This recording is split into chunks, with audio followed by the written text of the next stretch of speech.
With that being said, man, location is key.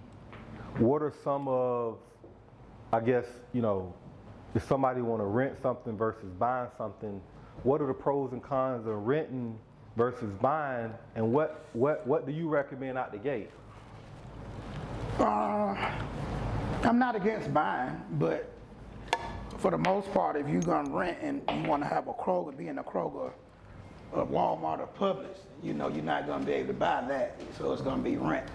But if you can buy some property that you can own and it's zoned for a barbershop in a good area, then definitely go with that, because you always want to own it before you rent anyway. Man, I've been looking for a barbershop and a salon myself because you mentioned it to me and my other friend mentioned it to me, but everywhere I go, bro, like they just opened up a new Publix by my house, and now that I'm paying attention, I see them everywhere. So I've been like, damn, they already got one right there. That would have been a good location. It's crazy. That's why. So it's like, I've been like, damn. I guess some of it's been fear, man.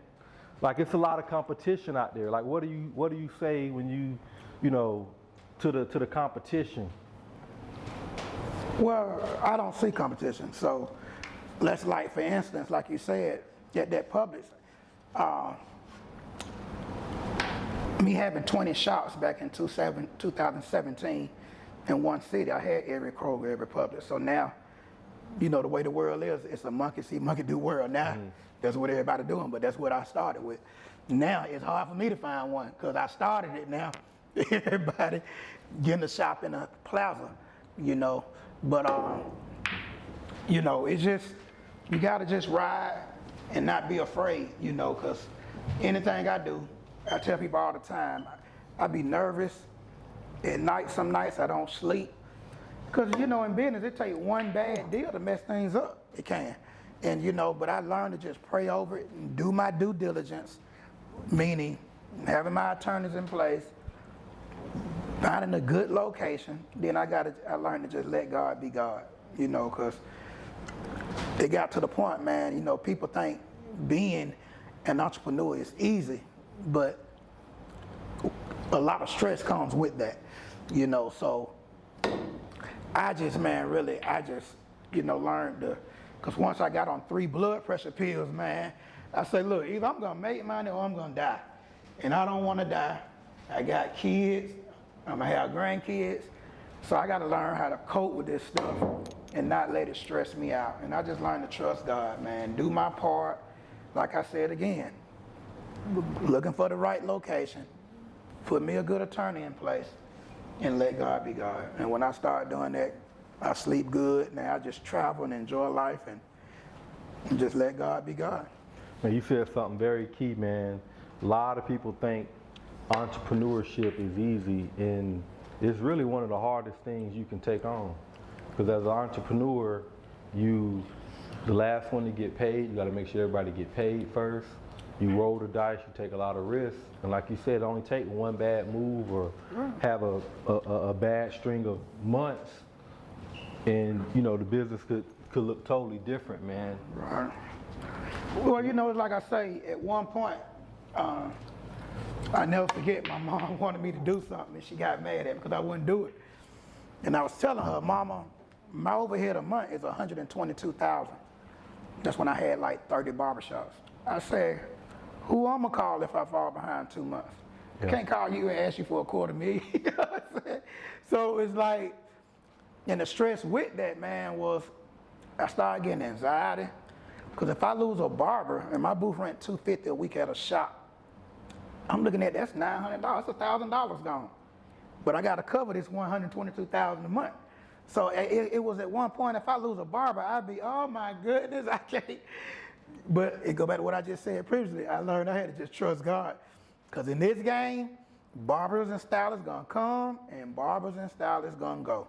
That's why you gotta advertise, promote your shop, so just as they leave, somebody else new coming in, That's a lot like the real estate game, man. At one point, I had a brokerage and had a team and stuff, and you train an agent, they get real good, they end up leaving, of course, because they don't learn the skill set, Right. and they want to go be their own boss, which is cool. And at the same time, I'm always happy for them, but then it leaves me as the owner looking to replace that person just to keep the machine going, man. So what are some other things you do, man, to help kind of mitigate, your risk and stuff when you do have barbers leave? Ooh, get in there. Well, it's like a system I put in place, and this course I got out now. I want everybody to go to rickbushacademy.com, and I show from A to Z how to find the location, get your attorney, get barbers, get stylists, everything from A to Z on how to run a successful barber and beauty salon. All the mistakes I made over these 30 years, that when they buy this course, they don't have to make it, because I put everything on now.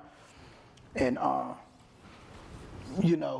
that'll tell them from A to Z how to get the shop and get it going, and then how to run it back again if you choose to have 2 shops, 3 shops. At one point, I was picking up $62,000 every Monday. Ooh. From owning all these shops. So when you're doing it like that, you can't help but have the Rolls Royce and all the stuff, travel the world and do all that, but you just can't be afraid to step out there. Just like you speaking of the Publix up there, I had the deal to do that barbershop right there. But I just, I tell people don't get in this striving to be rich, get in this to be comfortable. Because a lot of other things come with rich. The Bible says either for a camel to fit through the eye of a needle than for a rich man to enter the gates of heaven. I've had a lot of heartache because of my success. Am I saying I don't want the success? No, I'm not saying that. But if you into the word like I am, it lets you know it's harder to get to heaven by being rich, And the whole point of our life is to make it to heaven. So I always tell people, just try to be, your gift is gonna make room for you anyway. But just try to, work hard to be comfortable, and the riches will come anyway. But don't go out there to be rich. Just do the gift that God gave you, and the riches gonna come anyway. And just make sure you put God first, in everything you do. Man, that's excellent advice, man. I'm about to knock this shot down. Ooh.